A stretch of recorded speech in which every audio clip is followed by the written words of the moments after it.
You can have a good strategy. You may have watched hundreds of analysis videos. You may know how to read candlestick patterns, understand support and resistance, even know risk management in theory, but one day, your account still blows up.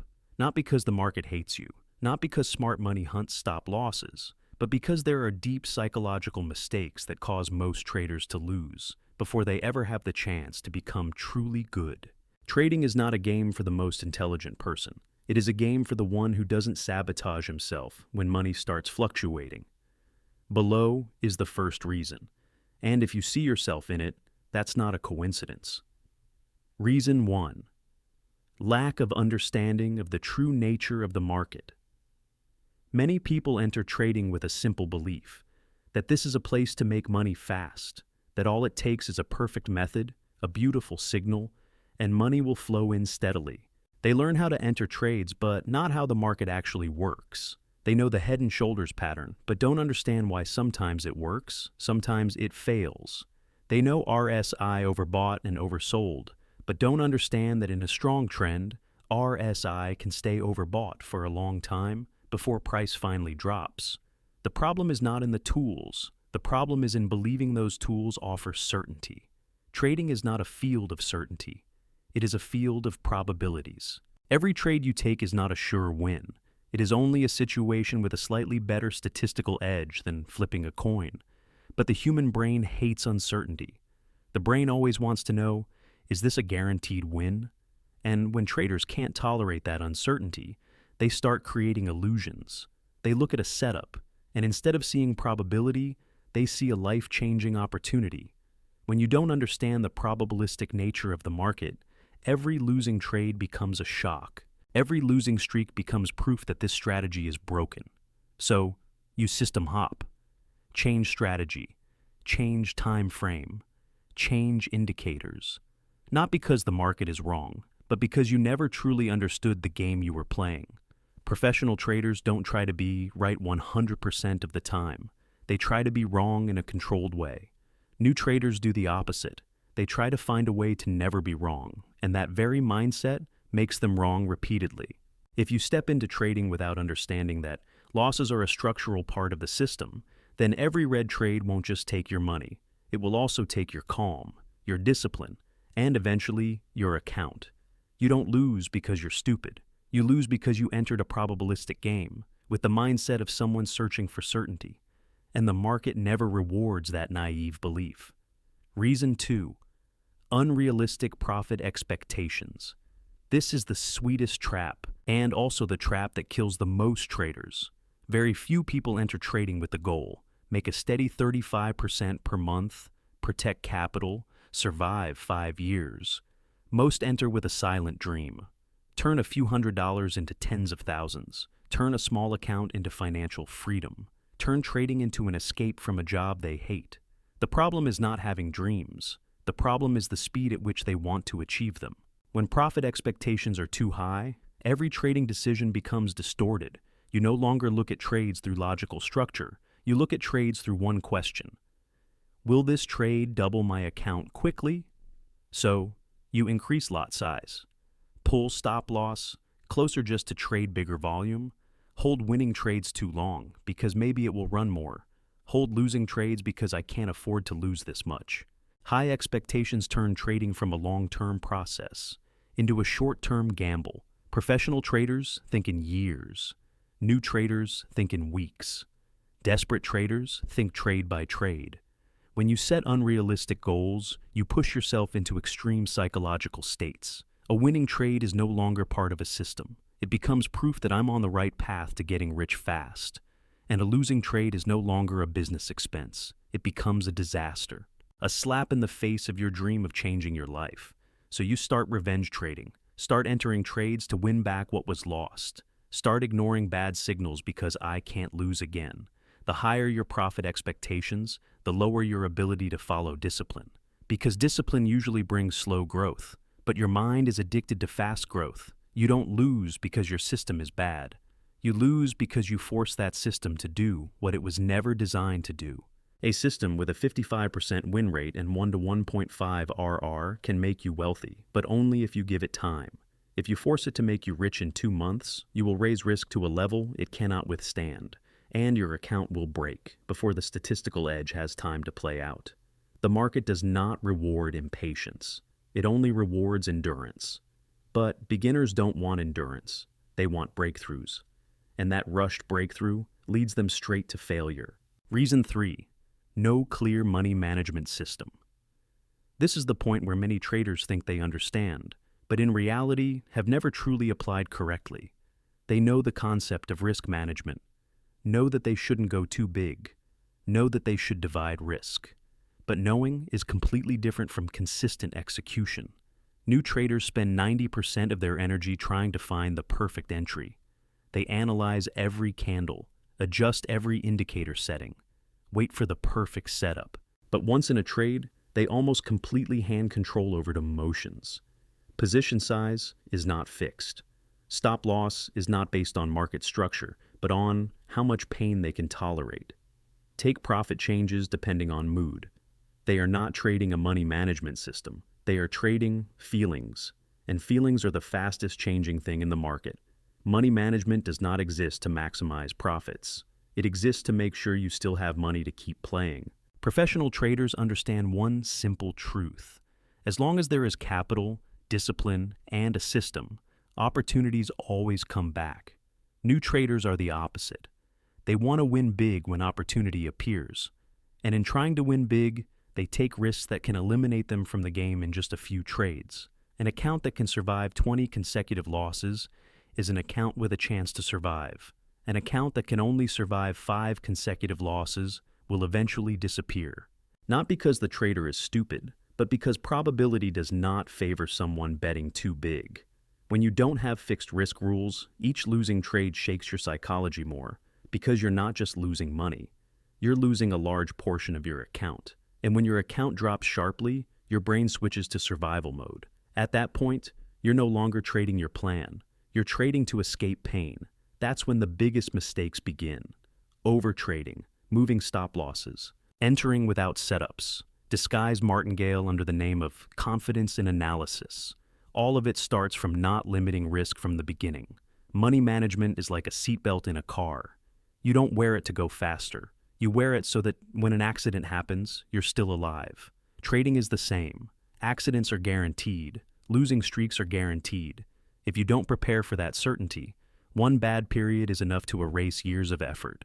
You don't fail because the market is too cruel. You fail because you walked onto a battlefield without armor. Reason 4. Not controlling emotions. When money starts moving before entering a trade, everyone is rational. Everyone talks about discipline. Everyone believes they will follow the plan. But when the trade starts going negative, a different person appears. Your heart beats faster. Your eyes stick to every tick. Your brain no longer analyzes market structure. It just tries to escape discomfort. Trading is one of the rare games where your money dances in front of your eyes every second.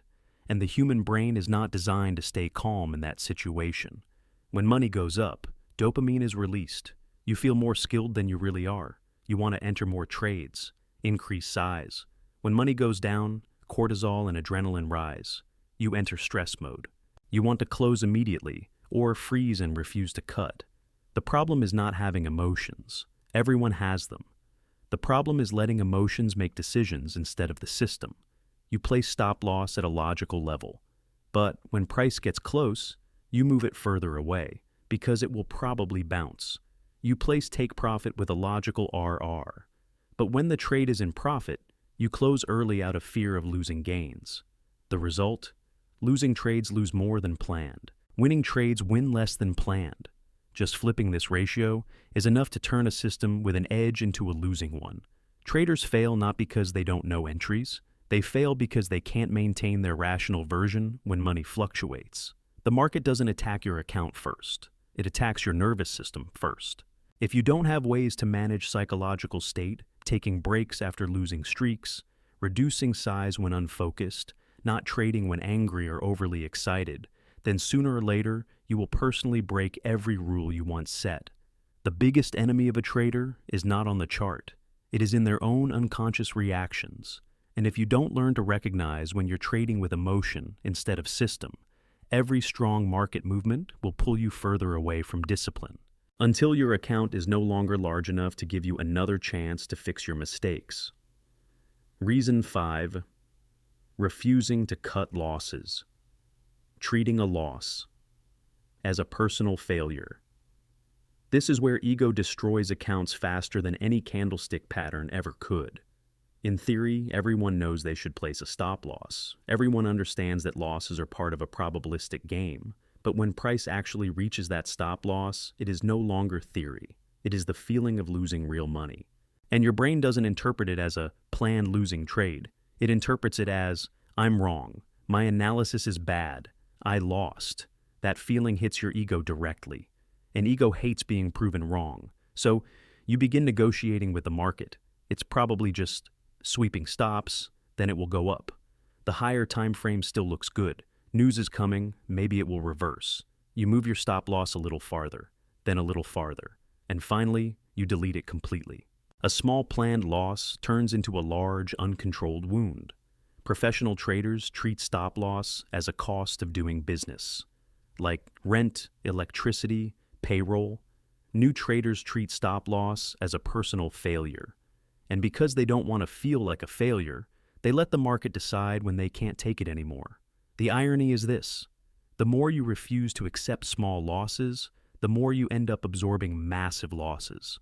A small cut hurts for a few minutes. A big wound can take a whole year to recover from if you still have capital left to recover. Not cutting losses according to plan also creates an even more dangerous psychological habit. You begin to believe, if I hold it long enough, it will come back to break even. Yes, sometimes price will return. And those lucky escapes reinforce the wrong habit. You don't realize you're no longer trading. You are praying. Trading runs on probability and discipline. Prayer runs on hope and emotion. Those two cannot coexist long-term inside the same account. A mature trader is not proud because he caught a top or bottom. He is proud because he cut a loss exactly as planned without hesitation. Because he understands one simple but brutal truth: you cannot control where the market goes, but you can always control how much you lose when you are wrong. And in trading, the survivor is not the one who is always right. It is the one who is always wrong small. Reason 6. Averaging down when you're wrong. Adding positions to feed hope. This is a trap disguised under a very beautiful name: improving your average entry price. It sounds smart. Price goes against you, you add more to get a better average. If price bounces a little, you're break even, or even in profit. The problem is, you're doing that while the market is proving you are wrong. Instead of reducing risk when you realize your analysis is off, you increase risk. Not because your system demands it, but because you don't want to accept that the first trade was wrong. Every time price moves against you, you don't see a warning sign. You see a chance to get it back. So, one wrong trade becomes two becomes three. Size balloons while market structure increasingly moves against you. At some point, you're no longer trading the chart. You're trading the drawdown number on your account. I'm down too much, I can't cut here. Just a little pullback, that's all I need.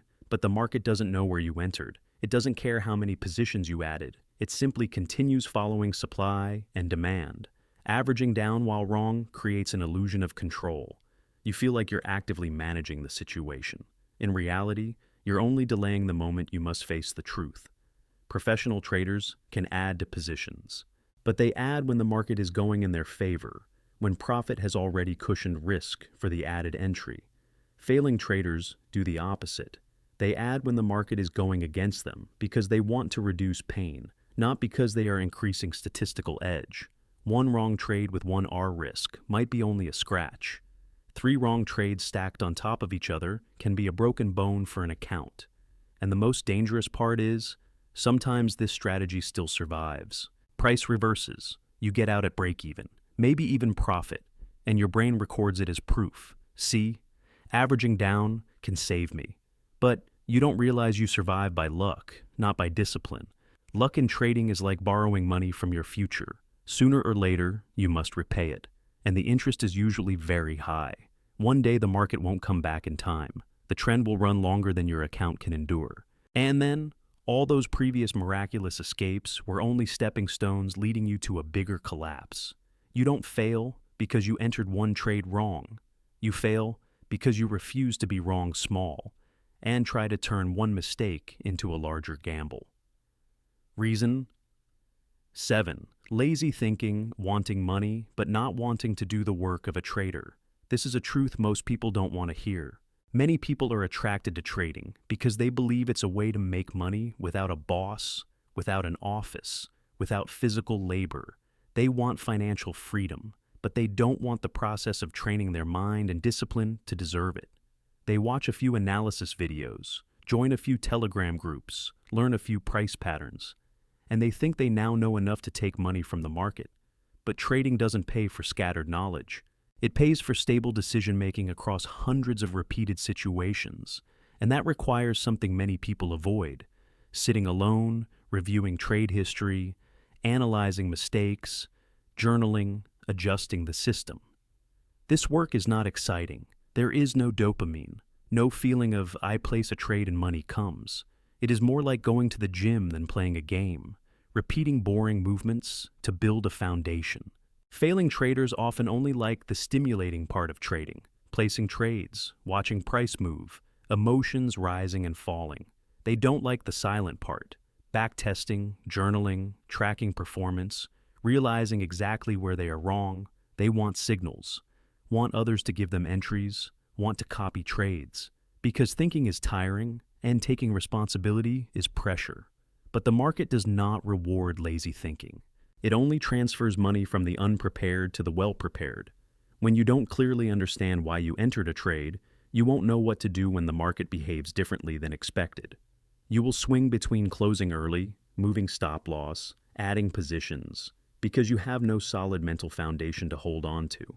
Professional traders can lose money on a trade, but they always know why they entered, why they exited. Lazy thinking traders are the opposite. They can win a trade, but they don't know why. And because they don't know why, they can't repeat what works consistently. Trading looks like a chart game on the surface, but in reality, it is a game of disciplined, repeatable thinking. If you only want the money but don't want the work, the market will teach you an expensive lesson. No one gets paid long-term for being shallow. Reason 8. Depending on other people's analysis. Having no personal access. In the beginning, learning from others is normal. Everyone needs guidance, but many traders get stuck forever in that stage.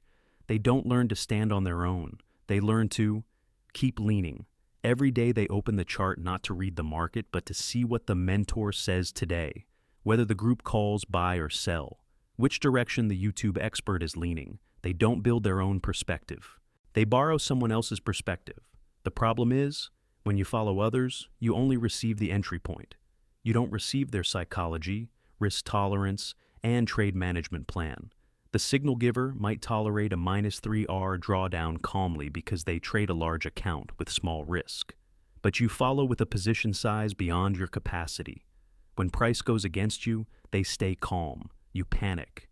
You close early out of fear, or hold in hope, while the person you followed may have a completely different plan. In the end, you lose money, then blame it on a bad signal. But the truth is, you never truly understood that trade. You copied the surface, not the internal structure.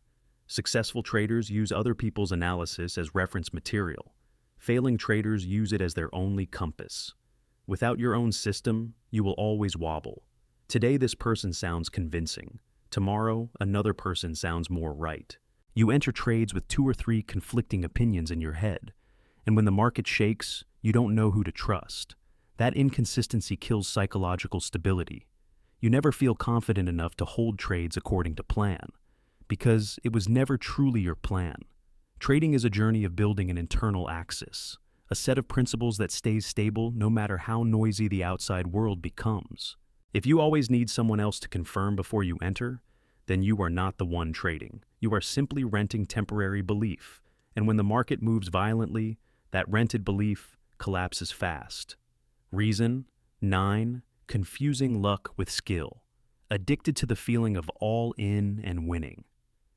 This is the most dangerous trap after those early winning streaks. Many traders don't lose at the beginning. They win early. A few big trades, a few heavy entries. The market moves in their favor. The account grows quickly. That feeling is extremely addictive. You no longer see yourself as a beginner. You start believing you have market intuition, a special feel, an ability to read order flow. But the truth may be much simpler. You were just on the right side of probability for a short period. The problem is, the brain doesn't like thinking it was lucky. The brain prefers believing it is skilled, so you start increasing position size. Ignoring risk management because my entries are very accurate lately. Going all in more often because this setup is so clear. You don't realize you're building habits based on short-term results, not long-term process. A good system can win 10 trades in a row. A bad system can also win 10 trades in a row. A winning streak does not prove you are good. It only proves that probability is leaning your way for a short time. But when you start believing that streak comes from superior skill, you loosen every discipline rule that once protected you. Then when the market changes phase, volatility shifts, your familiar setup stops working the same way, you still trade large like before. And at that moment, the market doesn't take back slowly. It takes back very fast. Many traders spend months earning their first profits and only need a few days to give it all back, plus their initial capital, not because they suddenly became stupid, but because they confused luck with skill and built high-risk behavior on top of that illusion. Mature traders are always suspicious of their own winning streaks. They reduce excitement, keep size stable, follow rules even when they feel in sync with the market. Failing traders do the opposite. They trade small when afraid, and trade big when euphoric. Even though both states are enemies of consistency, the market does not punish you for being confident. It punishes you for increasing risk based on emotion instead of long-term statistical edge. And the lesson usually comes late, after the account has returned to the starting line, or worse. Reason 10. Blaming others. Refusing to take responsibility for trading results. This is the clearest sign that a trader will stay stuck for a very long time, or leave the market in bitterness. When they lose, they rarely look at their own decisions first. They look outward, blame the news, blame smart money, blame the broker, blame the signal provider, blame market manipulation. Sometimes those factors exist, but if every loss has an external villain, then you have removed your own power to change future results. Because if the fault always lies outside, then you don't need to fix anything. Mature traders have a completely different reflex. When they lose, the first question is, did I follow my plan correctly? If the answer is yes, they accept the loss as part of the system. If the answer is no, they know exactly what behavior must be corrected. Blamers never go through this process. They only have frustration. They jump from group to group, from one method to another, always searching for something better instead of becoming a better version of themselves. Trading is one of the few fields where you cannot escape yourself. There is no boss to blame, no teammate to take responsibility for you. Every mouse click is your decision. Every position size is your choice. Every time you move a stop loss is also you. When you fully accept responsibility, something strange happens. You start to feel power, because if results come from your behavior, then changing behavior can change results.